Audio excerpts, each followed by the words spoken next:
tapos na yung ating pagkain. I-prepare ko na. Maglalagay na lang tayo ng ating sesame seed. Eto na. Ayos na yung ating anong lagayan. Hindi na siya pahaba. Dumating na yung ating order. Ayan. Binibilisan ko na kasi nung tanghali na.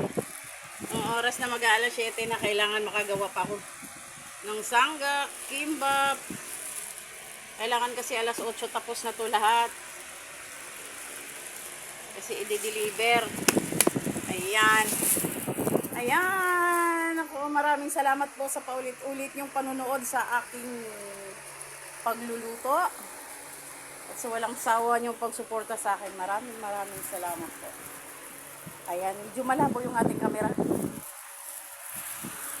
Maraming salamat. Luto na yung ating pagkain. God bless.